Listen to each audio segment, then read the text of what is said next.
আর যে পরিমাণ জল বেড়েছে সুবর্ণরেখায়, তাতে বিদ্যুতের একটা প্রজেক্ট তৈরি করছিলেন সুবর্ণরেখায় আইআইটির 2 প্রাক্তনী। তো সেই প্রজেক্টের সরঞ্জাম সব জলের তোড়ে ভেসে গিয়েছে। মোটামুটি এখনো পর্যন্ত যা ক্ষয়ক্ষতি হয়েছে হিসেব করলে দেখা যাচ্ছে 2.5 লক্ষ টাকার প্রজেক্টের সামগ্রী সরঞ্জাম সব নষ্ট হয়ে গেছে। এটা আর কিছুই নয়, গবেষণার কাজ হয়তো অনেকটাই পিছিয়ে যাবে। Unfortunately, last night this river has been faced with natural disaster because of the flooding, mostly because of the opening of the dam nearby. We didn't had any notification regarding this. We are unaware about these upcoming floods, and that has been caused some kind of financial losses for our equipment. আলিপুরদুয়ারে শালকুমারে ভাঙন আতঙ্ক।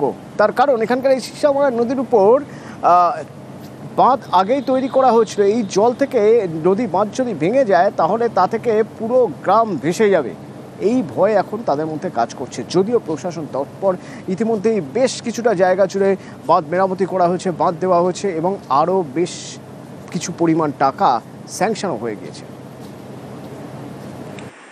ভুটান পাহাড়ে দফায় দফায় বৃষ্টি, আলিপুরদুয়ারে ফুঁসছে সিসামারা, বাড়ছে ভাঙন আতঙ্ক। এই নদীর বাঁধ সংস্কারে আরও 1,88,00,000 টাকা বরাদ্দ করল সেচ দপ্তর।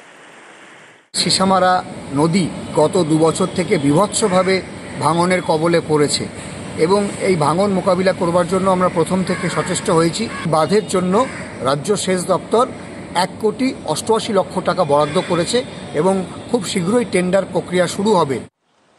আলিপুরদুয়ার 1 নম্বর ব্লকের সিসামারা 1 নম্বর গ্রাম পঞ্চায়েত। এই এলাকার গা ঘেঁষে বয়ে গিয়েছে সিসামারা। গত 2 বছর ধরে বর্ষায় এই নদী পাড়ে ভাঙন আতঙ্ক। এই ভাঙন আটকাতে উদ্যোগী সেচ দপ্তর। গত এপ্রিলে 340 মিটার নদী বাঁধ সারানো হয়। এর জন্য খরচ হয় 1,09,00,000 টাকা। এবার আরও 650 মিটার বাঁধ সারানোর জন্য 1,88,00,000 টাকা বরাদ্দ করেছে সেচ দপ্তর। কয়েকদিন আগেই মাননীয় মন্ত্রী 5 জুন এসেছিলেন এবং তিনি কথা দিয়েছিলেন, তার কথা তিনি রক্ষা করেছেন। আমরা বিভাগীয় দপ্তরের সাথে যোগাযোগ করে জানতে পারলাম 1,88,00,000 টাকা সেটা বরাদ্দ করেছে। সেটা খুব শীঘ্রই যে 750 মিটার বাতি আছে সেটা সম্পূর্ণ হতে চলছে। হ্যাঁ, খুশি, তাতে সন্তুষ্ট আমরা। যদি বান যদি না হয় তাহলে অসন্তুষ্ট আমরা। এই বানের জন্য এখান থেকে 1 নম্বর 2 নম্বর অঞ্চল ভীষণ ভয়াবহ ব্যাপার।